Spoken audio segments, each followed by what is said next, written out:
نحمده ونصلي على رسوله الكريم أما بعد فأعوذ بالله من الشيطان الرجيم بسم الله الرحمن الرحيم رب اشرح لي صدري ويسر لي أمري واحلل عقدة من لساني يفقه قولي ورب زدني علما اللهم فقهنا في الدين اللهم ارزقني التفكر والتدبر بما يتلوه لساني من كتابك والفهم له والمعرفة بمعانيه والنظر في عجائبه والعمل بذلك ما بقيت إنك على كل شيء قدير رب ارحمهما كما ربياني صغيرا اللهم حاسبني حسابا يسيرا ربنا لا تزغ قلوبنا بعد إذ هديتنا وهب لنا من لدنك رحمة إنك أنت الوهاب۔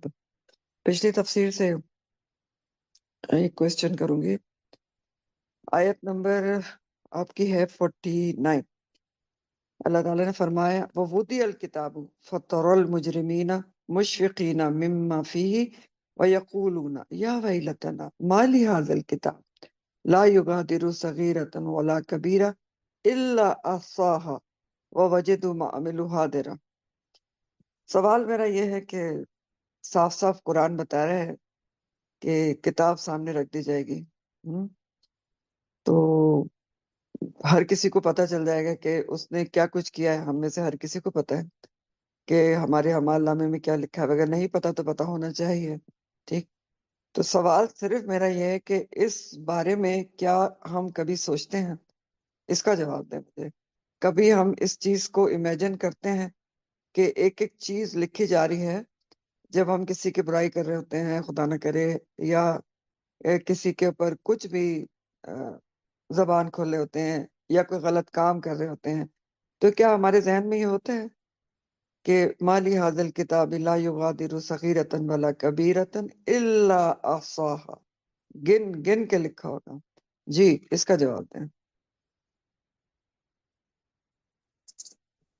میم بالکل الحمدللہ۔ اب تو ظاہری بات ہے کہ اتنا ہر وقت اسی طرح کی آیات سامنے آ رہی ہیں۔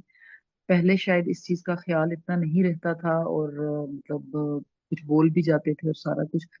اب تو جو کچھ بولتے ہیں تو اتنا ناپ تول کے بولتے ہیں، اور اس کے بعد اگر خدا نہ خواستہ کبھی ایسا ہو بھی جائے تو اتنا ڈر رہتا ہے کہ ایک تو دائیں بائیں طرف بیٹھے ہوئے لکھنے والے۔ تو میم واقعی یہ چیز جو ہے، یہ ریمائنڈر اور یہ قرآن کے ساتھ جڑنا، یہ اس چیز میں بہت زیادہ مددگار ثابت ہو رہا ہے کہ اسی سے ہم الرٹ رہتے ہیں میم، بالکل کیوں نہیں۔ تو اس کا مطلب یہ میں کہتی ہوں کہ یہ قرآن پڑھنے کے بعد اور جیسے جیسے یہ ایسی آیت سامنے آتی ہیں تو اور زیادہ بندہ کانشیس اور الرٹ ہو جاتا ہے جی کہ ایک اعمال نامے ایک کے بارے میں تو بہت جگہ ہے نا، جیسے اب سورہ بنی جی اسرائیل میں بھی اللہ تعالیٰ نے کہا تھا کہ تمہارا اعمال نامہ تو تمہاری گردن کے ساتھ ہی لگا ہوا ہے۔ جی تو بالکل۔ اس بارے میں جی کوئی اور بولے گا؟ نئے اسٹوڈینٹس کچھ سمجھ میں آیا ہے؟ کیا پڑھا ہے ہم نے، کیا ہوتا ہے، کیا ہوگا؟ یہ تو واقعی ہے، ڈرنے کی بات ہے کہ اعمال نامہ میں ہر بات چھوٹی بڑی ہر چیز لکھی ہوگی، لیکن ہماری کچھ عادتیں ایسی بن گئی ہیں، اب احساس بھی ہو گیا ہے کہ یہ گناہ ہے، لیکن نہ چاہتے ہوئے بھی ہمارے منہ سے نکل جاتی ہیں باتیں، چاہے غیبتیں ہوں، چاہے چغلی ہو، چاہے تانا، چاہے غصہ، چاہے جو بھی ہو، مطلب جو ہمارے بس گئی ہیں یا ہماری عادتیں بن گئی ہیں تو وہ ہو جاتا ہے۔ لیکن الحمدللہ اللہ کا شکر ہے کہ احساس ہونا بہت بڑی بات ہے، احساس ہو جانا اپنے گناہ کا، تو اللہ سے جی پھر توبہ کر اصل لیتے میں ہیں۔ میں ایک بات کرنا چاہوں گی کہ وہ آپ صحیح کہہ رہی ہیں کہ انسان کی بعض دفعہ حالانکہ عادتوں کو بدلنے کی کوشش کرنا چاہیے، دعا کرنا چاہیے اس کے لیے۔ دعا کریں جی گے یا اللہ مجھ سے کوئی گناہ نہ ہو، اور پچھلے گناہوں کی میں معافی مانگتی ہوں، اور آگے تو ہی گناہوں سے بچانے والا ہے، تو یہ دعا مانگنا چاہیے کہ تو ہی بچا سکتا ہے، بالکل ہم تو بالکل۔ کمزور لوگ ہیں۔ جی کوئی اور بولے گا؟ نئے اسٹوڈینٹس پلیز آپ لوگ بھی پارٹیسپیٹ کر لیں۔ ہاں ورنہ پھر ذرا ٹائم شارٹ ہے تو میں تفسیر شروع کروں گی۔ جی جی میم، جی میم، یہ جو اول آپ نے رضوان غیبت احمد۔ کے بارے جی بولیں۔ اچھا جی میم، یہ جو آپ نے غیبت کے بارے میں بتایا تھا، اس سے تو یہ تو ہماری روزمرہ کی روٹین میں باتیں شامل ہیں، اور ان سے ہم لوگوں کو بہت زیادہ سبق ملا ہے. اور بلکہ میں اپنی سسٹرز کے ساتھ بھی سب کے ساتھ یہ والی بات شیئر کیا، اور ہم لوگوں نے پھر بہت اچھا دوبارہ کیا. سے کہا ہے کہ ہم نے، آپ نے سمجھا تھا کہ تیسرے بندے کی بات نہیں کریں، تو ہم لوگوں نے آپس ہاں میں پھر جی. ڈیسائیڈ کیا ہے کہ ہم کسی تیسرے بندے کو اپنی بات میں ہاں لے کے آئیں گے ہی شاباش. نہیں. جی. ہاں تو بیٹا تو میم بات یہ، یہی ہے کہ دیکھیں، ہاں ایک ٹپ یہی ہے. اب جی میں نے خود بھی دیکھا ہے نا، میں بھی انسان ہی ہوں، سبھی انسان ہوتے ہیں. آپ نا تیسرے کی اگر بات کرنی ہے نا، صرف اس کی تعریف ہوگی، ٹھیک ہے؟ جی، صحیح صحیح، بالکل. جی بس جی. اس کے علاوہ میم اگر بس وہ کوئی بات ہے شروع کہ وہ ہوتی بس ہے. ڈسہارٹ ہاں بندہ کبھی ہو جاتا ہے تو وہ کر لیتا ہے، لیکن اب کوشش ہاں یہ ہے کہ اب وہ بھی بات نہ کی جائے. جی بالکل یہی بات ہے. الحمد جی للہ. جی بالکل ایسے ہی ہے، کیونکہ یہ بہت بڑا گناہ ہے جس کا ہمیں پتہ ہی نہیں ہے، ٹھیک ہے؟ جی. اور تو میم بہت سب ہی سے زیادہ. زیادہ گناہ، جی ہاں سارے گناہ سے بچنے کی کوشش کرتے ہیں، لیکن بہت زیادہ، لیکن یہ ایسا ہے کہ یہ آٹومیٹیکلی ہو جاتا ہے، اور سب سے زیادہ محنت اسی سے بچنے کے لیے کرنی پڑتی ہے. اور یہ اتنا بڑا گناہ ہے کہ آپ کو پتہ ہے کہ روز قیامت حدیث کے مطابق جس جی کی غیبت کی ہوگی اس کے جی ہماری نیکیاں لے کے اس کے کھاتے میں ڈال دی جائے گی. جی. جی تو میم یہ نیکیاں سب ہوں سے گی زیادہ کتنی؟ ڈر، جی میم یہ جی سب سے بالکل زیادہ ڈر ڈرانے والی لگتا ہے بات ہے، کہ، بالکل جی ڈرنے والی بات ہے اور ڈرنا ہی چاہیے. اور کوشش کرنا چاہیے اور دعا کرنا چاہیے کہ اللہ تو مجھے یہ غیبت، چغلی، بالکل. جھوٹ، ان سب چیزوں سے بچا لے، کیونکہ اللہ ہی آمین بچا میم، سکتا ہے. بالکل بالکل میم. میم کوشش اور شائمہ اور یہ دعا. صاحب آپ بھی کچھ میم کہنا چاہ اپنی رہی ہیں؟ زندگی کی ٹپ بنائی ہوئی ہے جی میم، ابھی اب جیسے سے جی پڑھتے ہیں چلیں. تو میم ہاں صبح بالکل. کے وقت رو رو کے دعائیں کرنی کہ اللہ پاک ہمیں غیبت، چغلی، حسد، بغض، کینے ہاں سے بچا لے، اور دن بھر میں ہاں ہماری جی. حفاظت فرما. تو میم رات کو پھر جائزہ لیتے ہیں سوتے وقت بیڈ پہ، جیسے ہی کہ دن بھر کے ساری ان چیزوں کا نا. ہاں تو میم بالکل کہیں اگر کوئی کچھ خطا ایسے ہو ہی بھی کرنا گئی چاہیے. ہو، کہیں نادانستگی میں، تو میم پھر رو رو کے وہ معافی ہے، توبہ ہی ہے. ہاں لیکن میم کوشش بالکل. یہی ہے کہ اللہ تعالیٰ نیکی کرنے کی توفیق، جی گناہ سے بچنے کی توفیق جی عطا فرمائے. انشاءاللہ. شائمہ جی سعادات کچھ کہنا چاہ رہی ہیں؟ جی السلام جی علیکم. بولیں. جی میں یہی کہنا چاہ رہی ہوں کہ مجھے لگتا ہے میں نے یہی سیکھا ہے یہ سب پڑھنے کے بعد نا، کہ جتنی آپ کم باتیں کریں، اور جتنی بھی آپ ایک مسجد ہاں میں جائیں تو دوسری مسجد میں جائیں تو شاباش. پہلی مسجد کی مجلس کی باتیں زیادہ نہ ڈسکس کریں. ہاں تو مجھے لگتا ہے کہ بالکل. جتنی ہم کم باتیں ڈسکس کریں گے اتنی ہمارے گناہ ذرا کم ہوں گے، کیونکہ ہم بالکل لوگوں یہ کا حدیث بھی ہے نا. عادت کہیں بھی ہاں جاتے ہیں ہم بہت دیکھیں باتیں یہ زیادہ حدیث ہے، کرتے ہیں. بالکل جی یہ حدیث ہے نبی کریم صلی اللہ علیہ وسلم جی کی، کہ آپ نے فرمایا کہ جو اللہ اور یوم آخرت پر یقین رکھتا ہے تو اس کو چاہیے کہ اچھی بات کرے ورنہ خاموش رہے. ٹھیک، اچھی بات جزاک کرے ورنہ خاموش رہے. ٹھیک ہے، اللہ. چلیں آج کی اور تفسیر ایک کی اور طرف حدیث چلتے ہیں. بھی تو ہے، المجالس بالامانہ. جی بالکل. چلیں آج کی میں السلام تفسیر کی طرف چلتے ہیں. جی السلام جی کوئی علیکم. بولنا جی چاہتے ہیں؟ جی جی جی السلام بولیں. علیکم.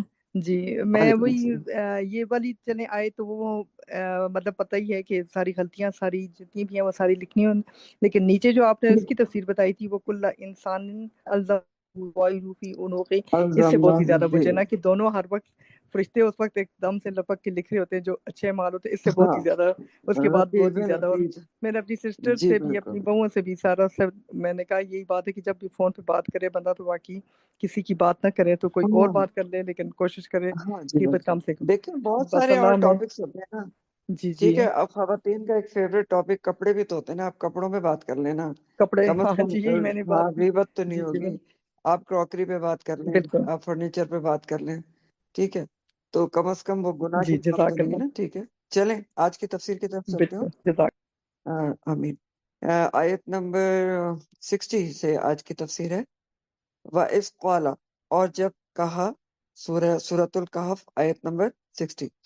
وَإِذْ، اور جب، قَالَ کہا، موسیٰ علیہ السلام نے، لِفَتَاہُ اپنے نوجوان کو، کیا کہا؟ لا ابرح نہیں میں ہٹوں گا، حتیٰ یہاں تک کہ ابلغ میں پہنچ جاؤں، مجمع البحرینی، مجمع جمع ہونے کی جگہ، البحرینی دو سمندروں کے، او یا امدیا یا میں چلتا رہوں گا، حقوباً مدتوں. الفاظ دیکھ لیں. جی فتح کا لفظ تو پہلے بھی آپ پیچھے پڑ چکے ہیں. فتح بنیادی طور پر جو کہ ہے وہ نوجوان کے لیے آتا ہے، لیکن مجازن غلام کے لیے بھی آتا ہے. اور یہاں پر موسیٰ علیہ السلام کے ساتھ کون نوجوان تھے؟ یوشع بن نون تھے، جو ان کے شاگرد بھی تھے اور ان کے غلام بھی تھے. لا ابرہو کا جو لفظ ہے وہ سمجھنے سے تعلق رکھتا ہے، اس کو ذرا آپ نے سمجھنا ہے۔ بنیادی طور پر یہ لفظ برہا سے ہے، بے رے اور ہا۔ برہا برزا کی ضد ہوتی ہے۔ برزا کے کیا مطلب ہوتے ہیں؟ وہ برزو، کھلے میدان میں سامنے آنا، برزا، تو یہ اس کی ضد ہے، اور اس کے معنی ہے برہا کے کھلے میدان سے ہٹ جانا، ٹھیک؟ تو کھلے میدان سے ہٹ جانا۔ برہا کبھی بھی اکیلا نہیں آتا، اور عموماً یہ جو نفی کے الفاظ ہوتے ہیں، نفی کے حرف ہوتے ہیں، ان کے ساتھ آتا ہے، یعنی لا کے ساتھ یا لن کے ساتھ آتا ہے۔ اور جب لا یا لن کے ساتھ آتا ہے تو ظرف مکہ کے معنی دیتا ہے کہ اس جگہ سے میں نہیں ہٹوں گا۔ اب یہاں لا ابرہو ہے نا، تو ہمیشہ لا یا لن کے ساتھ آئے گا، تو معنی کیا ہو جائے گا پھر؟ کہ ابرہو کے مطلب ہے میں ہٹوں گا، اور لا ابرہو نہیں میں ہٹوں گا، ٹھیک ہے؟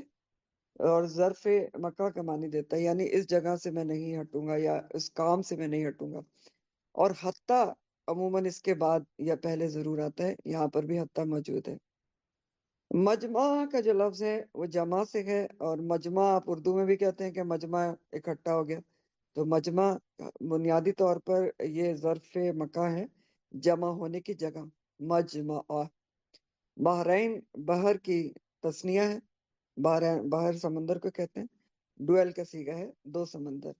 امدیہ کا لفظ مدی سے ہے، اور یہ عام لفظ ہے، چلنے کے لیے استعمال ہوتا ہے۔ حقبہ حقبتن کی جمع ہے، اور حقبتن 80 سال کی مدت کو کہتے ہیں، یا 80 سال سے لمبی مدت کو، ٹھیک ہے؟ تو یعنی بہت زیادہ جو لمبی مدت ہوتی ہے، 80 سال سے بھی زیادہ، اس کو حقبتن کہتے ہیں، اور یہاں حقبہ ہے، یعنی مدتوں میں چلتا ہی رہوں گا۔ تو چلیں اس کا رواں ترجمہ دیکھ لیں۔ پھر جب موسیٰ نے اپنے جوان یعنی یوشع بن نون سے کہا میں تو ہمیشہ چلتا ہی رہوں گا حتیٰ کہ مجمع البحرینی، دو دریاؤں کے یا دو سمندروں کے سنگم پر پہنچ جاؤں، یا میں مدتوں چلتا رہوں۔ اب کون سا واقعہ شروع ہو رہا ہے؟ اس سورہ کے شروع میں ہم نے پڑھا تھا کہ مشرکین نے یہود سے پوچھ کر نبی کریم صلی اللہ علیہ وسلم کی نبوت کی سچائی معلوم کرنے کے لیے کچھ سوال کیے تھے۔ اس میں سے ایک سوال موسیٰ اور خضر کے بارے میں تھا، اسی کے بارے میں یہ آیات ہیں کہ موسیٰ اور خضر کا کیا واقعہ تھا، وہ کہاں ملے تھے، کیسے ملے تھے۔ اور موسیٰ علیہ السلام اور خضر کی ملاقات کے بارے میں حدیث میں آتا ہے، جو ذرا ایک لمبی چوڑی حدیث ہے، لیکن اس سے آپ بہت سی باتوں کا پتہ چل جائے گا۔ سیدنا سعید بن جبیر کہتے ہیں کہ میں نے ابن عباس سے کہا کہ نوف بکالی کا خیال ہے۔ نوف بکالی جو ہے نا، وہ ابی بن کعب جو صحابی ہیں ان کا بیٹا، تو کہتے ہیں کہ نوف بکالی کا خیال ہے کہ موسیٰ علیہ السلام جو اللہ کے نبی تھے وہ نہیں ہیں جنہوں نے خضر سے ملاقات کی تھی۔ اب سیدنا جبیر کیا کہہ رہے ہیں کہ میں نے ابن عباس سے کہا کہ جو نوف بکالی ہیں وہ کہتا ہے کہ موسیٰ علیہ السلام وہ نبی نہیں تھے جو بنی اسرائیل کے نبی تھے، جنہوں نے خضر علیہ السلام سے ملاقات کی وہ کوئی اور تھے۔ تو سیدنا ابن عباس جواب دیتے ہیں کہ دشمن خدا نے غلط بات کہی، ہم سے ابی بن کعب نے بیان کیا کہ رسول اللہ صلی اللہ علیہ وسلم نے فرمایا۔ موسیٰ علیہ السلام بنی اسرائیل کو واعظ کرنے کے لیے کھڑے ہوئے تو ان سے پوچھا گیا کہ سب سے بڑا عالم کون شخص ہے؟ موسیٰ نے فرمایا صلی اللہ علیہ وسلم موسیٰ علیہ السلام، انہوں نے فرمایا کہ موسیٰ نے کہا کہ سب سے بڑا عالم میں ہوں۔ اللہ تعالیٰ نے اس بات پر ناراضگی کا اظہار کیا کیونکہ انہوں نے علم کی نسبت اللہ کی طرف نہیں کی تھی، اور ان کے پاس وہی بھیجی کہ ہاں میرے بندوں میں سے ایک بندہ دو دریاؤں کے ملنے کی جگہ پر ہے، وہ تم سے زیادہ بڑا عالم ہے۔ اللہ تعالیٰ نے موسیٰ علیہ السلام کو وہی بھیجی۔ موسیٰ علیہ السلام نے عرض کیا ہے پروردگار اس تک پہنچنے کا طریقہ کیا ہوگا؟ اللہ تعالیٰ نے فرمایا کہ ایک مچھلی زنبیل میں ساتھ لے لو، زنبیل یعنی کوئی تھیلا وغیرہ، پھر جہاں وہ مچھلی گم ہو جائے تو وہیں انہیں تلاش کرو۔ چنانچہ موسیٰ علیہ السلام نکل پڑے، اور آپ کے ساتھ آپ کے رفیق سفر یوشع بن نون بھی تھے۔ یوشع بن نون جیسے میں نے آپ کو پہلے بتایا کہ موسیٰ علیہ السلام کے شاگرد بھی تھے اور غلام بھی تھے، اور موسیٰ علیہ السلام کے مرنے کے بعد یوشع بن نون کو نبوت بھی ملی تھی، تو نبی بھی تھے۔ تو مچھلی ساتھ تھی. جب ایک چٹان تک پہنچے تو وہاں ٹھہر گئے. موسیٰ علیہ السلام اپنا چٹان پہ سر رکھ کر سو گئے. اس چٹان کی جڑ میں ایک چشمہ تھا جسے حیات کہا جاتا تھا. جس چیز پر بھی اس کا پانی پڑ جاتا تھا وہ زندہ ہو جاتی تھی. اس مچھلی پر بھی اس کا پانی پڑا تو اس کے اندر حرکت پیدا ہو گئی. یہ تلی ہوئی مچھلی تھی، پکی ہوئی، اور وہ اپنی زنبیل سے نکل کر دریا میں چلی گئی. موسیٰ علیہ السلام جب بیدار ہوئے تو انہوں نے اپنے ساتھی سے فرمایا کہ ذرا ناشتہ لاؤ، ہمارا ناشتہ لاؤ، ہمیں تھکن نے آ لیا ہے. سفر میں موسیٰ علیہ السلام کو اس وقت تک کوئی تھکن نہیں ہوئی جب تک کہ وہ مقررہ جگہ سے آگے نہیں بڑھ گئے تھے. رفیق سفر یوشع بن نون نے اس پر کہا کہ آپ نے دیکھا جب ہم چٹان کے نیچے بیٹھے ہوئے تھے تو میں مچھلی کے متعلق کہنا بھول گیا. پھر وہ دونوں الٹے پاؤں جو ہے وہ واپس لوٹے. دیکھا کہ جہاں مچھلی پانی میں گری تھی وہاں اس کے گزرنے کی جگہ تاخ کی سی صورت بنی ہوئی ہے، یعنی پانی رکا ہوا تھا. مچھلی تو پانی میں چلی گئی تھی لیکن یوشع بن نون کو اس طرح پانی کے رک جانے پر تعجب تھا. جب چٹان پر پہنچے تو دیکھا ایک بزرگ کپڑے میں لپٹے ہوئے وہاں موجود ہیں. موسیٰ علیہ السلام نے انہیں سلام کیا. انہوں نے فرمایا تمہاری زمین میں سلام کہاں سے آ گیا؟ آپ نے فرمایا کہ میں موسیٰ ہوں. پوچھا بنی اسرائیل کے موسیٰ؟ فرمایا کہ جی ہاں. موسیٰ علیہ السلام نے ان سے کہا کہ کیا آپ کے ساتھ رہ سکتا ہوں تاکہ جو ہدایت کا علم اللہ تعالیٰ نے آپ کو دیا ہے وہ آپ مجھے بھی سکھا دیں. خضر علیہ السلام نے جواب دیا کہ آپ کو اللہ کی طرف سے ایسا علم حاصل ہے جو میں نہیں جانتا، اور اسی طرح مجھے اللہ کی طرف سے ایسا علم حاصل ہے جو آپ نہیں جانتے. موسیٰ علیہ السلام نے فرمایا لیکن میں آپ کے ساتھ رہوں گا. خضر علیہ السلام نے اس پر کہا کہ اگر آپ کو میرے ساتھ رہنا ہی ہے تو پھر مجھ سے کسی چیز کے متعلق نہ پوچھے گا، میں خود آپ کو بتاؤں گا. چنانچہ دونوں حضرات دریا کے کنارے روانہ ہوئے. ان کے قریب سے ایک کشتی گزری تو خضر علیہ السلام کو کشتی والوں نے پہچان لیا اور اپنی کشتی میں ان کو بغیر کرائے کے چڑھا لیا. دونوں کشتی میں سوار ہو گئے. اسی عرصے میں ایک چڑیا کشتی کے کنارے آ بیٹھی.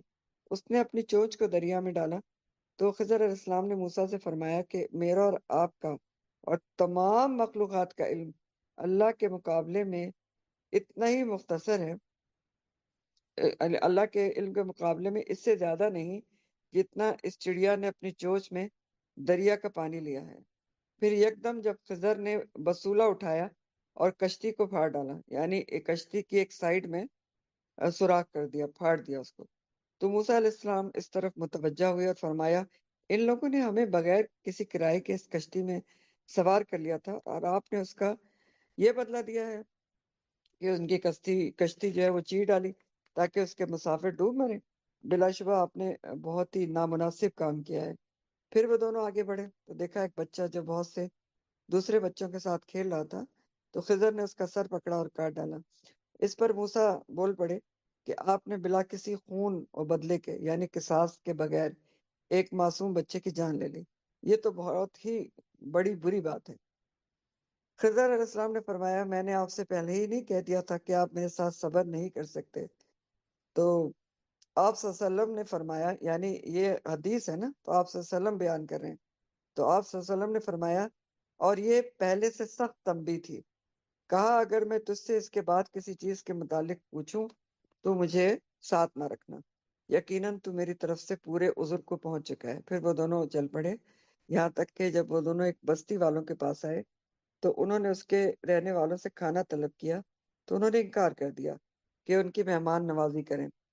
پھر انہوں نے اس میں یعنی اس بستی میں ایک دیوار پائی جو چاہتی تھی کہ گر جائے.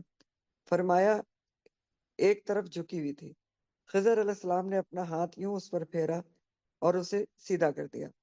موسیٰ علیہ السلام نے فرمایا پھر اس بستی میں آئے تو انہوں نے موسیٰ علیہ السلام نے فرمایا ہم اس بستی میں آئے تو انہوں نے ہماری میزبانی سے انکار کیا، ہمیں کھانا بھی نہیں دیا. اگر آپ چاہتے تو اس کام پر اجرت لے سکتے تھے. خضر علیہ السلام نے فرمایا بس یہاں سے آپ اب میرے اور آپ کے درمیان جدائی ہے اور میں آپ کو ان کاموں کی وجہ بتاؤں گا جن پر آپ صبر نہیں کر سکے تھے. اس کے بعد رسول اللہ صلی اللہ علیہ وسلم نے فرمایا کہ کاش موسیٰ علیہ السلام نے صبر کیا ہوتا اور اللہ تعالیٰ نے ان کے سلسلے میں مزید واقعات ہم سے بیان کیے ہوتے. صحیح بخاری کی حدیث ہے اور حدیث نمبر 47254727 ہے. تو بہرحال حدیث میں آپ نے سارا واقعہ مختصراً جان لیا ہے کہ موسیٰ اور خضر علیہ السلام کے ساتھ کیا پیش آیا تھا. اب ہم قرآن کے الفاظ میں اس کو جانتے ہیں کہ قرآن کیا کہہ رہا ہے، آیات کیا کہہ رہی ہیں. وَإِذْ قَالَ مُوسَىٰ لِفَتَاهُ، جب موسیٰ نے اپنے جوان یوشع بن نون سے کہا، یعنی یہ دونوں سفر پر روانہ ہو رہے ہیں اور گفتگو ہو رہی ہے. تو موسیٰ علیہ السلام اپنے شاگرد کو بتا رہے ہیں کہ لا ابرہ، نہیں میں ہٹوں گا، یعنی مسلسل سفر کروں گا، سفر نہیں چھوڑوں گا. کب تک نہیں چھوڑوں گا؟ حتیٰ ابلغ مجمع البحرینی، یہاں تک کہ میں دو سمندروں کے جمع ہونے کی جگہ یا سنگم پر پہنچ جاؤں. تو یہ دو سمندر پر جمع ہونے کی جگہ کون سی تھی جہاں پر نشانی بتائی گئی تھی کہ خضر علیہ السلام ملیں گے؟ تو یہاں پر اشارہ بحر جو ہے ازرق اور بحر ابیض کے سنگم کی طرف ہے، جو موجودہ شہر خرطوم میں دریائے نیل کی دو شاخیں ہیں. اب اس کو ذرا سے میں آپ کو اس کی جغرافیائی پوزیشن میں بتاتے ہوں. بحر ارزق کو تو بحر ارزق ہی کہا جاتا ہے، اور یہ جو ہے سوڈان میں واقع ہے. اور خرطوم، جیسے اس میں بتایا گیا کہ جو موجودہ شہر خرطوم میں دریائے نیل کی دو شاخیں ہیں، ٹھیک ہے، جن کا سنگم تھا. تو خرطوم ایک سوڈان کا کیپٹل ہے. اور بحر ابیض جو ہے وہ، اس کو آپ انگلش میں میڈیٹرینین سی کہتے ہیں، میڈیٹرینین سی. اور میڈیٹرینین سی جو ہے اس کے ساتھ بہت سارے ملکوں کی باؤنڈریز لگتی ہیں. بہت سارے جو ملک ہیں وہ اس کے ساتھ بارڈر شیئر کرتا ہے، جیسے ٹرکی ہے، جیسے سیریا ہے، جیسے لیبیا ہے، ایجپٹ ہے، فلسطین ہے، اور سوڈان. یہ سب کا جو ہے بحر ابیض کے ساتھ وہ اپنا بارڈر شیئر کرتے ہیں. تو بہرحال یہ دو جو تھے بحر تھے یا دریائے نیل کی دو شاخیں تھیں جہاں پر یہ واقعہ پیش آیا. اور یہ واقعہ موسیٰ علیہ السلام کے مصر میں رہائش کے دور کا لگتا ہے، کیونکہ ایجپٹ کے قریب ہی یہ جگہ بنتی ہے جہاں اللہ تعالیٰ نے موسیٰ اور خضر کی علیہ السلام کی ملاقات کرائی تھی. تو وہ کہتے ہیں کہ میں چلتا رہوں گا یہاں تک کہ جب تک کہ میں دو دریاؤں کے یا دو سمندروں کے سنگم پہ نہ پہنچ جاؤں. او امد یا حقوبہ، یا مدتوں چلتا رہوں گا. حقوبہ میں آپ کو بھی بتا چکی ہوں، بہت لمبی مدت کے لیے استعمال ہوتا ہے. تو انہوں نے کہا 80 سال یا اس سے بھی زیادہ مدت تک چلتا رہوں گا، جب تک کہ میں اپنا مقصود نہ پالوں، خضر علیہ السلام سے ملاقات نہیں ہو جاتی، تو چلتا ہی رہوں گا. اب یہاں آپ دیکھ رہے ہیں کہ موسیٰ علیہ السلام کا کیا آپ کو رویہ نظر آ رہا ہے.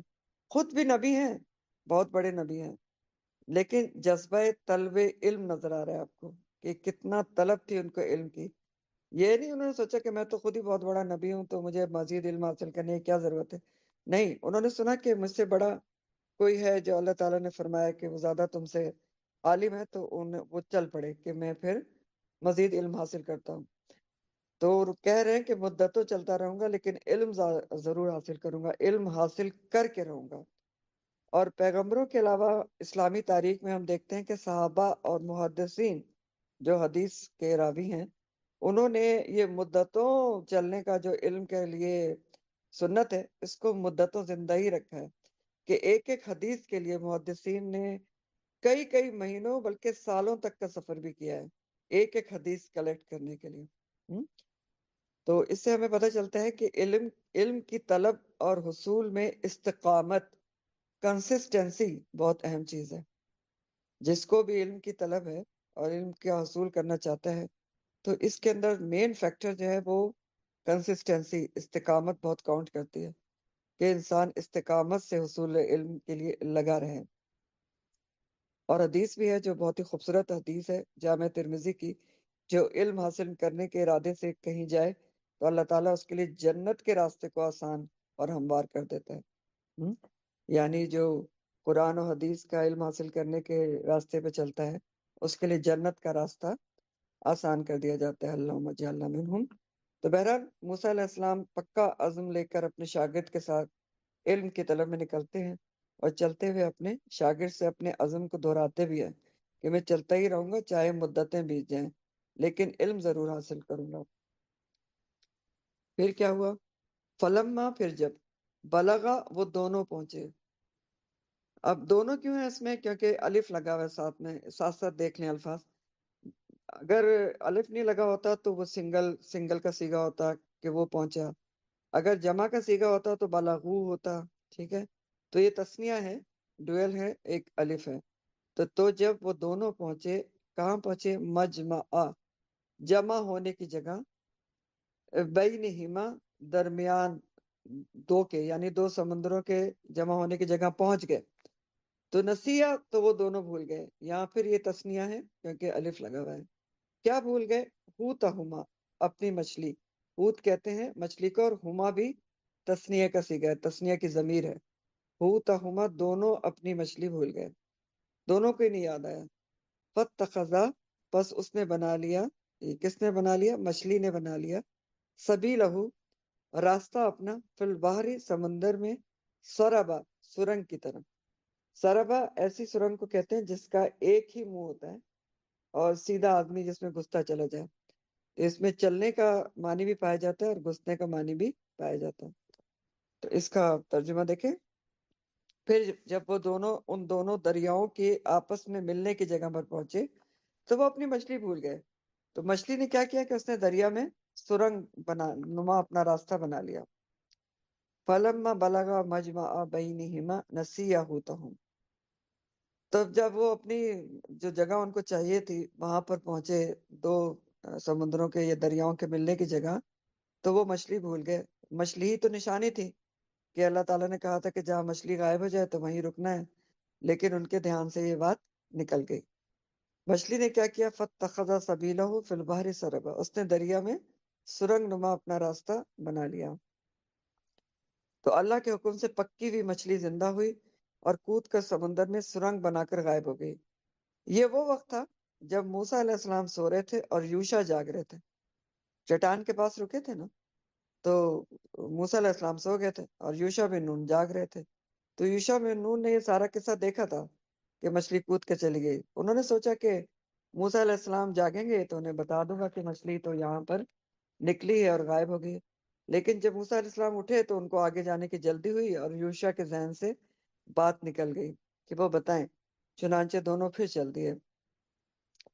فلم پان جاوزا، پھر جب وہ دونوں آگے بڑھے، قالا، اس نے کہا، لفتاح، اپنے نوجوان سے، آتینا، دو ہمیں، غداءنا، ناشتہ ہمارا، لقد، البتہ تحقیق، لقینا، پائی ہم نے، من سفرینا، اپنے اس سفر میں، ہاذا، نصبا، تھکاوٹ۔ جاوزہ کا لفظ آپ پہلے بھی کئی دفعہ پڑھ چکے ہیں، یہ تو تسنیہ ہے اس لیے الف لگا ہوا ہے، دونوں آگے بڑھے ہیں، ورنہ جاوزہ کے معنی ہوتے ہیں طے شدہ مقام سے آگے نکل جانا، اپنی ڈیسٹینیشن سے آگے نکل جانا۔ تجاوز کا لفظ بھی اسی سے ہوتا ہے۔ غدا جو ہے وہ کہتے ہیں صبح کے ناشتے کو، اور یہ غدوتن سے ہے، غدوتن کا جب آپ پڑھ چکے ہیں، وَإِذْ غَدَوْتَ، کہ جب آپ صبح سویرے نکلے تھے، تو غدوتن کا جو وقت ہے وہ دن کے پہلے حصے کو کہتے ہیں، ٹھیک؟ اور غدا کیا ہوتا ہے؟ دن کے پہلے حصے کا کھانا، یعنی ناشتہ۔ لقینا کا لفظ لکی سے ہے کہ ملے ہم اپنے اس سفر میں۔ نصبہ کا لفظ کئی چیزوں کے لیے استعمال ہوتا ہے، تھکاوٹ کے لیے، رنج کے لیے، تکلیف کے لیے، مشقت وغیرہ کے لیے استعمال ہوتا ہے۔ تو چلیں ترجمہ دیکھیں، پھر جب وہ دونوں آگے بڑھ گئے تو موسیٰ نے اپنے جوان سے کہا کہ ہمارا ناشتہ لاؤ، بلا شبہ یقیناً اپنے اس سفر میں ہم تھکاوٹ سے دوچار ہوئے ہیں۔ تو فلما جاوزا، جب وہ دونوں آگے بڑھ گئے، یعنی جہاں رکنا تھا اپنے متعین مقام سے، ڈیسٹینیشن سے، وہاں اس مقام سے وہ آگے چلے گئے۔ قال لفتاح آتنا غداءنا، موسیٰ نے اپنے نوجوان سے کہا کہ ہمارا ناشتہ لاؤ، یعنی مچھلی پیش کرو تاکہ ہم ناشتہ کریں۔ لقد لقینا من سفرینا ھذا نصبا، بلا شبہ یقیناً اپنے اس سفر میں ہم تھکاوٹ سے دوچار ہوئے ہیں، یعنی اس مقررہ جگہ سے آگے کا سفر ان پر بھاری ہو گیا۔ اب یہ بھی دیکھیں، اس میں اللہ کی بڑی حکمت تھی کہ تھک گئے، بہت آگے نہیں گئے نا، پہلے تو نہیں وہ تھکے، نہ ہی ان کو بھوک لگی، جیسے ہی انہوں نے وہ مقام کراس کر لیا تو اللہ کی حکمت اور مصلحت کے تھک گئے، اور ان کو یاد آیا کہ بھوک بھی لگی ہے، اور پھر یوشا بن نون کو مچھلی کے متعلق بھی یاد آ گیا کہ وہ تو سمندر میں کود گئی تھی۔ تو یہاں سے بھی ہمیں کیا سبق مل رہا ہے؟ کہ اس سبق یہ ملا ہے کہ اللہ تعالیٰ کبھی اپنے بندوں کو تھکا کر یا بیمار کر کے بھی ان کی مدد کر رہا ہوتا ہے، آرام کا موقع دیتا ہے کہ گناہ دھل جائیں۔ بہت سارے لوگ ہم میں سے ایسے نا جو آرام نہیں کرتے، ٹھیک ہے، محنت میں لگے رہتے ہیں، اپنے آپ کو تھکاتے رہتے ہیں اور بالکل اپنی باڈی کو ریسٹ نہیں دیتے، تو اللہ تعالیٰ پھر کبھی ان کو بہت زیادہ تھکا کر یا کبھی بیمار کر کے ان کی کیا مدد کرتا ہے کہ وہ ریسٹ کر لیں، ٹھیک، تھوڑا ان کی باڈی کو ریسٹ مل جائے، آرام کا موقع مل جائے، اور پھر بیماری سے تو گناہ بھی دھلتے ہیں۔ تو اگر دیکھا جائے تو پھر بیماری بھی کیا لاتی ہے؟ خیر ہی لاتی ہے۔ مصیبت بھی کیا لاتی ہے؟ خیر ہی لاتی ہے۔ تو بہرحال آگے کیا ہوا؟ قالا، اس نے کہا، کس نے؟ یوشع بن نون نے، ارأیتا، کیا دیکھا تم نے، اس جب اوینا، جب پناہ لی تھی ہم نے، الی الصخرتی، طرف چٹان کے، فانی، تو بے شک میں، نسیتو، بھول گیا تھا میں، الحوت، مچھلی کو، وما انسانیہ، وما انسانیہ، اور نہیں بلایا مجھے اس کو، الا مگر الشیطان، شیطان نے، ان اذکرہ، کہ میں ذکر کروں اس کا، واتخذ، اور اس نے بنا لیا تھا، سبیلہ، راستہ اپنا، فی البحر، سمندر میں، عجبا، عجیب طرح سے۔ اوینا کا جو لفظ ہے آوا سے ہے، آوا یووی، اور ماوا جس سے ہوتا ہے پناہ لینا، بہت دفعہ پڑھ چکے ہیں۔ صخرہ کہتے ہیں سخت اور بڑے پتھر کو۔ انسانیہ کا جو لفظ ہے، یہ اس کے 3 پورشن ہیں، آپ سمجھ لیں۔ نسی سے بھول جانا، انسا، اس نے بلا دیا، نی، مجھے، ہو، اس کو، اور عجب، عجیب طریقے سے، کوئی اور نیا لفظ نہیں ہے تو اس کا ترجمہ پڑھتے ہوں۔ وہ بولا، یعنی یوشع بن نون، آپ نے دیکھا جب ہم چٹان کے پاس ٹھہرے تھے تو بے شک میں مچھلی بھول گیا، اور مجھے وہ شیطان نے بھلائی ہے کہ میں اسے یاد رکھوں، اور اس نے، یعنی مچھلی نے، عجیب طرح سے دریا میں اپنا راستہ بنا لیا۔ تو وہ بولا، یعنی کون بولا؟ یوشع بن نون، بھلا آپ نے دیکھا جب ہم چٹان کے پاس ٹھہرے تھے تو بے شک میں مچھلی کے بابت بتانا بھول گیا، یعنی ان کو اب یاد آیا یوشع بن نون کو کہ وہ میں نے تو مچھلی کے متعلق بتانا تھا ان کو، موسیٰ علیہ السلام کو، اور میں تو بھول ہی گیا۔ پھر وہ کہتے ہیں کہ وما انسانیہ الا الشیطان ان اذکرہ، کہ مجھے وہ شیطان ہی نے بلائی کہ میں اس بات کا آپ سے ذکر کروں، کہ میں اسے یاد رکھوں۔ تو یہاں بھی آپ دیکھ رہے ہیں، یہاں شاگرد کا ایک بہت خوبصورت رویہ اپنے استاد کے ساتھ نظر آ رہے ہیں کہ استاد کی نیند خراب نہیں کی۔ اگر وہ اس وقت بتاتے تھے، بعد میں بھول بھی گئے نا، تھوڑا سا نقصان بھی ہوا کہ آگے چلے گئے، لیکن پھر بھی استاد کا احترام اور استاد کا خیال آپ کو نظر آ رہا ہے کہ کتنا استاد کا ادب، احترام اور خیال تھا ان کا، ان کی نیند خراب نہیں ہو، کہ میں ان کو چاہتے تو اسی وقت ان کو ڈھلا دیتے نا کہ اٹھے، یہاں مچھلی چلی گئی ہے تو غائب ہو گئی ہے۔ تو بہرحال وہ پراپر قسم کے شاگرد تھے، اچھے شاگرد تھے کہ انہوں نے اپنے استاد کی ہر چیز کی پرواہ کی اور ان کی نیند خراب نہیں کی، حالانکہ تھوڑا سا نقصان ہوا کہ بعد میں بھول گئے۔ اب بتا رہے ہیں کہ مچھلی نے کیا کیا تھا، بتایا کہ فاتخذ سبیلہ فی البحر عجبا، اس نے دریا میں عجیب طریقے سے راستہ بنایا تھا۔ اب عجیب طریقے سے راستہ بنایا تھا کہ بھی 2 معنی ہیں۔ ایک معنی تو یہ کہ مچھلی کا زندہ ہو کر دریا میں جانا عجبا تھا، عجیب تھا، یا جس طریقے سے وہ دریا میں گئی تھی وہ غیر معمولی تھا، نارمل نہیں تھا نا، ایک سرنگ بنا کے اس میں گئی تھی۔ تو اب بتاتے ہیں موسیٰ علیہ السلام کو کہ مچھلی تو پیچھے ہی غائب ہو گئی تھی جب ہم چٹان کے پاس رکے تھے۔ تو اب موسیٰ علیہ السلام کیا جواب دیتے ہیں؟ قالا، کہا، کس نے؟ موسیٰ علیہ السلام نے، ذالکا ما کننا نبغی، یہی تو وہ ہے جو ہم چاہتے تھے، یعنی یہی تو وہ جگہ تھی جو ہم چاہتے تھے۔ فرتدا، تو وہ دونوں پلٹے، علی آثارہما، دونوں اپنے نشان قدم پر، قصصا، اتباع کرتے ہوئے۔ نبغی کا لفظ جو ہے وہ بغا سے ہے۔ بغا کے 2 معنی ہوتے ہیں، چاہنا اور سرکشی کرنا بھی ہوتا ہے۔ تو دونوں معنی کیسے ہوتے ہیں؟ بغا کے معنی بنیادی طور پر ہے چاہنا، لیکن جب چاہت حد سے بڑھ جائے تو سرکشی میں تبدیل ہو جاتی ہے، تو اس لیے نبغی جو بغا کا معنی وہ دونوں ہوتے ہیں۔ فرتدہ کا لفظ رد سے ہے، رے دال دال، ردہ کے مطلب ہوتے ہیں پھیرنا اور لوٹانا، اور ارتدا کے مطلب ہوتے ہیں خود پھرنا اور لوٹنا، خود پھرنا اور لوٹنا۔ الف پھر ساتھ میں ہے اور ڈویل کا سیگا ہے، تسنیہ ہے، وہ دونوں پڑھتے ہیں۔ آثار جو کہ نقش قدم کو کہتے ہیں، آثارہ کی جمع ہے، آثار ہما، دونوں اپنے نشان قدم پر، یعنی جو ان کے نشان قدم تھے اسی پر پیر رکھتے ہوئے لوٹے، قصصا اتباع کرتے ہوئے۔ قصصا مصدر ہے، اور قصص کا معنی آپ کو بتایا ہے، قصہ جس سے ہوتا ہے، یہ بہت دفعہ بتایا ہے کہ قصص کے معنی ہوتے ہیں کسی کے پیچھے پیچھے چلنا، نشان قدم پر چلنا۔ اسی لیے قصے کو قصہ کہا جاتا ہے کہ جو قصے نسل در نسل چلتے رہتے ہیں ان کو قصہ کہا جاتا ہے۔ تو بہرحال مصدر ہے۔ ترجمہ دیکھیں، موسیٰ علیہ السلام نے کہا کہ یہی تو ہے جو ہم تلاش کر رہے تھے، یعنی وہی تو جگہ تھی جہاں مچھلی غائب ہوئی تھی جس کی ہمیں تلاش تھی۔ پھر وہ اپنے قدموں کے نشانات پر پیچھا کرتے ہوئے واپس لوٹے۔ اب یہاں پر بھی آپ دیکھیں بہت بڑا سبق ہے کہ یہاں پر کچھ ایسا نظر نہیں آتا کہ موسیٰ علیہ السلام اپنے شاگرد پر غصہ ہو رہے ہوں کہ یہ تم نے کیا کیا، تمہاری وجہ سے آگے نکل آئے، مزید سفر کرنا پڑا، اب واپس جانا پڑ رہا ہے۔ کوئی ایسی بات نہیں ملتی، بہت آرام سے کہتے ہیں کہ یہی تو ہم تلاش کر رہے تھے۔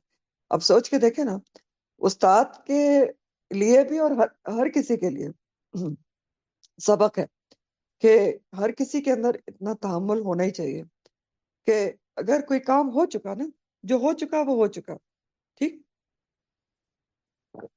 اگر آپ کے ساتھی سے، آپ کے گھر والوں سے، کسی سے بھی کوئی غلط کام ہو چکا تو وہ ہو چکا، اب اس کے اوپر لکیر پیٹنا، غصہ کرنا، بہت زیادہ اس کے اوپر فحش مچانا، ناراضگی کا اظہار کرنا، اس سے فائدہ نہیں ہوتا۔ کیا فائدہ ہوتا ہے؟ جو ہونا تھا وہ تو ہو چکا۔ ہاں، یہ ہو سکتا ہے کہ آئندہ کے لیے پیار سے نصیحت کر دی جائے کہ آئندہ اس طرح سے کرنا۔ تو یہاں بھی آپ دیکھ رہے ہیں کہ استاد اور شاگرد دونوں کے بارے میں آپ کو اس پورے واقعے میں بہت ساری چیزیں ملیں گی۔ تو بہرحال موسیٰ علیہ السلام نے کہا کہ وہی تو جگہ تھی جو ہمیں جس کی تلاش تھی، تو وہ اپنے نقش قدم پر واپس پلٹے۔ جی، واپس پلٹے۔ فوجدہ، تو دونوں نے پایا، ابدن، ایک بندے کو، من عبادنا، ہمارے بندوں میں سے، آتیناہ، دی تھی ہم نے اسے، رحمتن، رحمت، من عندنا، اپنے پاس سے، وعلمناہ، اور سکھایا تھا ہم نے اسے، من لدنا، اپنے پاس سے، علما، ایک خاص علم۔ فوجدہ کا لفظ جو ہے وجدہ سے ہے، بہت دفعہ آپ نے پڑھا ہے، پانا، یہ بھی تسنیہ ہے کیونکہ الف لگا ہوا ہے آخر میں۔ اور کیا ہے، علمنا ہو تو علمہ یعلم، تعلیم جو ہے اس کے معنی ہوتے ہیں سکھانا دوسرے کو بہت ہی اہتمام سے اور تدریج سے، اور باقی کوئی نیا لفظ نہیں ہے۔ تو آگے پڑھتے ہیں۔ جب وہ اپنے نشان قدم پر پلٹے تو ان دونوں نے، اللہ تعالیٰ فرما رہے ہیں، ہمارے بندوں میں سے ایک بندے کو پایا۔ یہ کون تھے؟ خضر علیہ السلام کو، جسے ہم نے اپنی طرف سے رحمت دی تھی، اور ہم نے اسے اپنے پاس سے، الفاظ غور طلب ہیں کہ خضر علیہ السلام کے بارے میں کیا کہا جا رہا ہے، کہ ہم نے اپنی طرف سے رحمت دی تھی اور ہم نے اسے اپنے پاس سے خاص علم سکھایا تھا۔ تو فوجدہ عبدن من عبادنا، ان دونوں نے ہمارے بندوں میں سے ایک بندے یعنی خضر کو پایا۔ اشارہ خضر علیہ السلام کی طرف ہی ہے اور یہ جمہور کی رائے ہے۔ خضر علیہ السلام کا اصل نام کچھ اور تھا، ان کا اصل نام تھا بلیہ بن ملکان، بلیہ بن ملکان تھا۔ انہیں خضر کیوں کہتے ہیں؟ عربی میں خضر ان کے کیا معنی ہوتے ہیں؟ سبز رنگ، اور اصل میں لفظ خضر ہی ہوتا ہے، لیکن اردو میں خضر کہا جاتا ہے، تو خضر پڑھ رہے ہیں۔ تو خضرون یا خضر کے لفظی معنی ہوتے ہیں سبز رنگ، شاداب۔ اس کے بارے میں حدیث ہے، نبی کریم صلی اللہ علیہ وسلم نے فرمایا، صحیح بخاری کی حدیث ہے، خضر علیہ السلام کا یہ نام اس وجہ سے ہوا کہ وہ ایک سوکھی زمین جہاں سبزے کا نام بھی نہ تھا اس پر بیٹھے، لیکن جو ہی وہ وہاں سے اٹھے تو وہ جگہ سرسبز ہو کر لہلہانے لگی۔ اب یہ خضر علیہ السلام کون تھے، کون ہیں، ان کے بارے میں مختلف آراء ہے۔ بعض نے کہا کہ یہ ولی اللہ تھے جن کی کرامات ہوتی ہیں، اور جو ولی اللہ کی کرامات ہوتی ہیں وہ بھی یاد رکھیں کہ وہ بھی خود کار نہیں ہوتی بلکہ اللہ ہی دیتا ہے۔ اور کرامات ہوتی کیا ہیں؟ جیسے نبی کا معجزہ ہوتا ہے جو اللہ تعالیٰ دیتا ہے، نبیوں کو دیتا ہے نا معجزے، وہ بھی اللہ تعالیٰ دیتا ہے. کوئی نبی خود سے کوئی معجزہ نہیں بنا سکتا، لے نہیں سکتا. تو اسی طرح اولیاء اللہ جو ہوتے ہیں، اللہ کے مقرب بندے ہوتے ہیں، ان کی بعض کرامات بھی ہوتی ہیں جو اپنے بس میں نہیں ہوتی، وہ بھی اللہ ہی ان کو دیتا ہے. جیسے مثال کے طور پر آپ دیکھیں مریم علیہ السلام کے لیے کیا آتا ہے قرآن میں، کہ ان کی کرامت تھی کہ ان کے پاس بے موسم کے پھل ہوتے تھے، اور ان سے زکریا علیہ السلام نے پوچھا بھی تھا کہ یا مریم انا لکی حاضا، کہ تمہارے پاس یہ کہاں سے آتی ہیں؟ تو انہوں نے کہا تھا کہ اللہ کے پاس سے آتی ہیں. تو کرامات ہوتی ہیں اولیاء اللہ کی، وہ اللہ ہی کی دین ہوتی ہیں، خود سے کوئی خود ساختہ کرامات نہیں بنا سکتا، جو آج کے نام نہاد جو پیر فقیر انہوں نے بنائی ہوتی ہیں. تو ایک رائے یہ ہے کہ ولی اللہ تھے، اور کچھ نے کہا کہ وہ پیغمبر تھے. ایک رائے یہ بھی ہے کہ فرشتے تھے. بہرحال وہ اللہ کے خاص بندوں میں سے تھے. اللہ تعالیٰ ان کے بارے میں فرما رہے ہیں کہ آتیناہ رحمتن من عندنا وعلمناہ من لدنا علما، اسے ہم نے اپنی طرف سے رحمت دی تھی اور ہم نے اسے اپنے پاس سے خاص علم سکھایا تھا. تو انہیں رحمت یعنی کرامت دے رکھی تھی، یہ اللہ کا ان پر خاص کرم تھا، اور اللہ تعالیٰ نے انہیں کوئی خاص علم دیا تھا جو نبوت کے علم سے الگ تھا. نبوت کے علم کے علاوہ تھا، کوئی باطنی علم تھا خاص امور کا. ٹھیک ہے، باطنی علم یعنی جو ظاہری طور پر اس کی توجیہ نظر نہیں آتی، ریزن نظر نہیں آتی، باطنی علم تھا. تو بعض لوگوں نے کہا کہ تکوینی امور کا ان کو علم دیا گیا تھا. اب یہ تکوینی امور کیا ہوتے ہیں جس کا علم خضر علیہ السلام کو دیا گیا تھا؟ تکوینی امور تو امر کی جمع ہے. تکوینی کا جو لفظ ہے نا، وہ سمجھ لیں کائنات سے ہے. کہ تکوینی امور کس کو کہتے ہیں؟ تکوینی امور کا تعلق اللہ کے نظام قدرت سے ہوتا ہے، یعنی وہ معاملات جو کائنات کی تخلیق اور افزائش یعنی مینٹیننس سے تعلق رکھتے ہیں، ان کو تکوینی امور کہتے ہیں. یا یہ سمجھ لیں کہ کائنات جن اصولوں، قاعدوں اور فارمولوں پر بنائی گئی ہے اور جن قاعدوں اور قوانین پر چل رہی ہے، اس پروگرام کو سارے کو تکوینی امور کہتے ہیں. تو یہ کہتے ہیں کہ ان کو کوئی تکوینی امور کا علم دیا گیا تھا. اور تکوینی علم بھی کیا ہوتا ہے؟ تکوینی علم ہوتا ہے کہ آئندہ پیش آنے والے واقعات اور اسرار کائنات کا علم، جو کسی بزرگ کو، کسی نیک انسان کو اللہ تعالیٰ چن کر اس کو دے دیتے ہیں. خود یہ علم کوئی نہیں سیکھ سکتا، نہ خود سے حاصل کر سکتا ہے، یہ اللہ کی دین ہوتی ہے، اللہ تعالیٰ دیتا ہے جیسے خضر علیہ السلام کو دیا تھا. اور جہاں تک اس بات کا تعلق ہے، اس پر بحث ہوتی ہے کہ خضر علیہ السلام زندہ ہیں اور قیامت تک زندہ رہیں گے، تو اس کے بارے میں ابن کثیر جو رائے پیش کرتے ہیں وہ یہ ہے کہ بعض احادیث میں اس قسم کا ذکر آیا ہے کہ خضر علیہ السلام زندہ ہیں. جیسے ایک بہت مشہور حدیث ہے جس میں کہا گیا کہ جب نبی کریم صلی اللہ علیہ وسلم کا انتقال ہوا تو تعزیت کے لیے صحابہ کے پاس آئے تھے، لیکن ابن کثیر میں لکھا ہے کہ جتنی بھی احادیث اس سلسلے میں نریٹ ہوتی ہیں سب سند کے اعتبار سے ضعیف ہیں اور ایک بھی صحیح نہیں ہے. ٹھیک ہو گیا؟ اور اس کے اور بھی کئی انہوں نے پروفس دیے ہیں کہ وہ زندہ نہیں ہے. فار ایگزامپل قرآن میں اللہ تعالیٰ کہتے ہیں کہ ہم نے آپ سے پہلے کسی بھی بشر کو خلد نہیں دی، ہمیشگی نہیں دی. تو جب نبی کریم صلی اللہ علیہ وسلم کو ہمیشہ زندہ نہیں رکھا گیا تو اور بھی کسی کو کیسے زندہ رکھا جا سکتا ہے؟ پھر اور بھی ثبوت ہے کہ اگر خضر علیہ السلام زندہ ہے تو ان کو تو سب سے پہلے آ کے نبی کریم صلی اللہ علیہ وسلم کے ہاتھ پر بیعت لینی تھی، کیونکہ ظاہر ہے جب نبی کریم صلی اللہ علیہ وسلم کی بعثت ہوگی تو اس کے بعد تو ہر کسی کو ان کے ہاتھ پہ بیعت کرنی ہے. عیسیٰ علیہ السلام بھی جب دوبارہ آئیں گے تو ان کے امتی کے طور پر آئیں گے. تو بہرحال جو راجہ رائے ہے وہ یہ ہے کہ وہ زندہ نہیں ہے. ٹھیک، آگے پڑھتے ہیں. سوری. قالا کہا لہو اسے موسیٰ نے، کس کو کہا؟ موسیٰ نے. خضر علیہ السلام سے کہا موسیٰ نے علیہ السلام نے، حل کیا اتبعو کا، میں پیروی کروں تمہاری، اتباع کروں تمہاری، اللہ اس پر، ان یہ کہ تو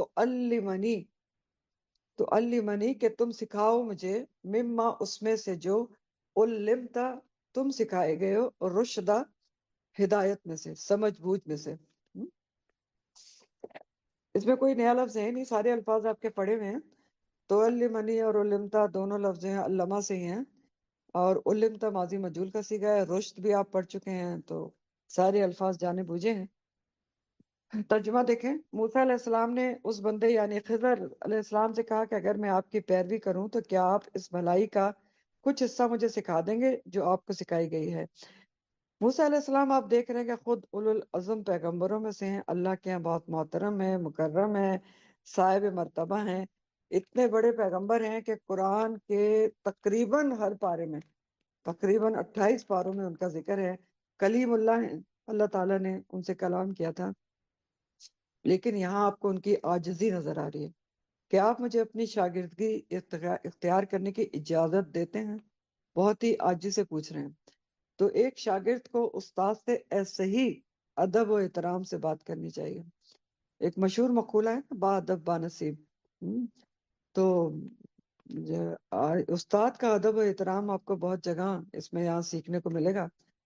اور موسیٰ علیہ السلام کو دیکھیں، بہت ساری چیزیں اس میں کہ جب ان کو پتا چلا کہ کوئی مجھ سے زیادہ علم والا ہے تو اس سے علم حاصل کرنے کے لیے فوراً نکل پڑے. یعنی یہ نہیں کہ اپنے علم پر وہ بہت ہی زیادہ انحصار کر کے بیٹھے رہے کہ نہیں ہوگا لیکن مجھے بھی بہت کچھ آتا ہے. نہیں.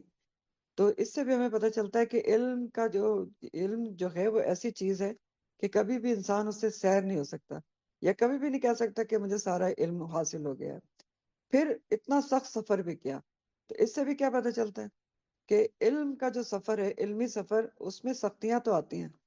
اور جو اسی طرح آپ دیکھیں کہ جو قرآن اور حدیث کا علم ہے، کیا ہم یہ سمجھتے ہیں کہ بغیر محنت کے ہمیں حاصل ہو جائے گا؟ نہیں، محنت تو آپ نے کرنی ہے، قربانی بھی دینی ہوتی ہے.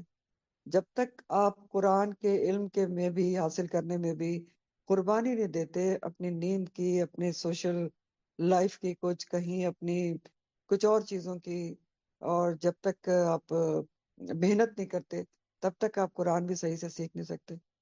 تو انہوں نے بھی سخت سفر کیا. اور پھر تیسری بات ہے، اب بہت ہی عاجزی سے پوچھ رہے ہیں کہ کیا آپ اجازت دیتے ہیں کہ میں آپ کے ساتھ رہوں. تو یہی جو عاجزی ہوتی ہے نا بندے کی، وہ انسان کو بلندی عطا کرتی ہے. جیسا کہ نبی کریم صلی اللہ علیہ وسلم کی حدیث میں آتا ہے، صحیح مسلم کی حدیث ہے کہ جو اللہ کے لیے عاجزی اختیار کرتا ہے اللہ اس کو بلندی عطا کرتا ہے. تو یہاں بھی ہمارے لیے بہت سارے لیسن ہیں. سب سے اہم بات جو یہاں سے ہمیں پتہ چلتی ہے وہ یہ ہے کہ علم حاصل کرنے کے لیے کچھ چیزیں بہت ضروری ہیں، میڈنٹری ہیں. وہ چیزیں کیا ہیں؟ نمبر 1 تو استاد کا ادب و احترام ہے. استاد کا ادب و احترام دراصل علم کا ادب و احترام ہوتا ہے نا. اگر آپ علم کا ادب و احترام آپ کے دل میں ہے تو استاد کا ادب و احترام بھی آپ ضرور کریں گے. دوسری چیز ہے صبر و تحمل. صبر و تحمل بہت ضروری ہے قرآن کے علم میں بھی، کیونکہ ساری چیزیں آپ کو قرآن کھولتے ہی یا ایک سورہ پڑھتے ہی یا صرف ترجمہ پڑھتے ہی سمجھ میں نہیں آ جاتی. جب صبر و تحمل کے ساتھ آپ قرآن میں آگے بڑھتے رہتے ہیں، جیسے جیسے آپ آگے جاتے ہیں ویسے آپ کا علم میں اضافہ ہوتا جاتا ہے. اور تیسری چیز ہے عاجزی اور بردباری کی ضرورت ہوتی ہے. عاجزی اور بردباری. بردباری کسے کہتے ہیں؟ حلم جو ہوتا ہے، پیشنس، ٹھیک، اس کے ساتھ کام کرنا. اور ان چیزوں کی سب کی ضرورت بہت زیادہ پیش آتی ہے جب خاص کسی بھی علم کے لیے ضروری ہوتی، لیکن جو دین کا علم ہے اس کے لیے تو یہ سب چیزیں بہت ہی ضروری ہیں. اور کچھ چیزیں ایسی بھی ہیں علم کے معاملے میں جس سے علم ضائع ہو جاتا ہے. وہ کیا ہے؟ حیا اور تکبر سے علم ضائع ہو جاتا ہے. حیا سے علم کیسے ضائع ہو جاتا ہے؟ یعنی علم کے معاملے میں اگر کوئی بات کسی کو سمجھ میں نہیں آتی تو وہ حیا کر کے نہ پوچھے کہ میں پوچھوں گا تو میری بے عزتی ہے کہ اس کو بات سمجھ میں نہیں آئی، تو آپ نہیں پوچھتے اور پھر کیا ہوتا ہے؟ علم ضائع ہو جاتا ہے. کہ آپ نے نہیں پوچھی، آپ کو نہیں سمجھ میں آئی تو علم ضائع ہو گیا. دوسری چیز ہے تکبر. تکبر سے علم کیوں ضائع ہوتا ہے؟ کیونکہ علم کے لیے تو بار بار بتایا جا رہا ہے نا کہ جھکنا بہت ضروری ہوتا ہے، عاجزی ضروری ہوتی ہے، استاد کا ادب و احترام ضروری ہوتا ہے، تب آپ علم کو سیکھتے ہیں. تو بہرحال آج کی تفسیر یہیں تک ہے، پھر انشاءاللہ تعالی کل آگے پڑھیں گے. آخر دعوانا الحمدللہ رب العالمین. اب ہم تھوڑا صحابیات کے بارے میں تھوڑا بہت پڑھیں گے انشاءاللہ. اللہم صلی علی محمد النبی الامی وعلی آلہ وصحبہ وسلم تسلیما.